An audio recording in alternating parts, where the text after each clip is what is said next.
What's the vision here, Andrea McLean? How big can this be? Oh, absolutely global. And my global vision for This Girl Is on Fire is, we wrote it out, didn't we, on our whiteboard in our office a few years ago. And it felt really bold, but now it actually feels achievable, is I want to empower 100 million women around the world to live a life they love. And what I mean by that is to have economic freedom and to have emotional freedom. And we do it by making them feel confident. We give them the life skills that they need, that they can either do better at work, feel better at home. So for me, it's a global ambition. It's a strange one to hear you saying as well, how much I've grown in the past year and a half. It's been so incremental that I haven't noticed it. It's just become, this is who I am now.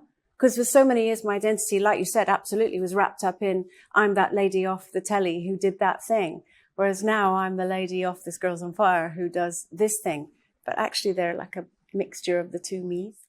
Nick, you obviously possess between you a lot of media savvy, a lot of contacts, and a lot of brand, both Andrea's brand, your collective brand. You're starting a business with the name of a book that's already well established by a very well-known person, if I may say so. How are you monetizing this? What's the offer to consumers? Why should I invest? So we've spent the last sort of 16 months understanding, we created a small community to come in to our membership for a token fee, knowing that they were going to help us create a platform that would serve women and help them find the mindset that they need to deal with what issues that they were going through in their life at that moment. So with the last 16 months, we've been going, okay, does this work for you? Does this work for you? And we've honed this membership. Tell me about this membership. What's the age range? What's the demography? And is it exclusively women? Okay, so definitely exclusively women at the moment, but This Guy Is on Fire is going to be launched in the third quarter of this year. Okay. And the reason it's exclusively for women is because ultimately it was because of what Andrea had gone through in her personal life that we started putting those. So you asked about the Confessions of a Menopausal Woman. That was written because over 10,000 women got in touch privately with Andrea in 24 hours.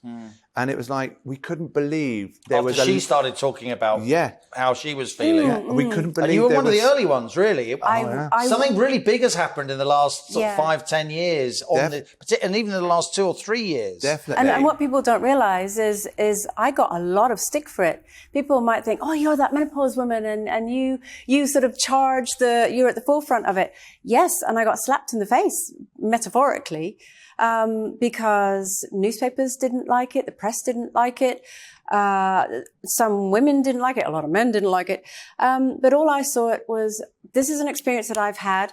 I have the skill set to interview a doctor and get the medical information that you'll need. Let me put it all together for you in a really nice way, and here you go. And for me, it started this process of, actually, I really enjoy helping people by getting experts involved and passing on that information. So I broadened it right out. And letting women know that they're normal to feel that the way they feel. That's really what you did, isn't it? Yeah. You are, with all respect, forgive me, the beautiful, glamorous woman off the television with the dream life. And yet you are feeling this way and you're talking about that. So everyone should feel fine if they feel that way. They're not abnormal.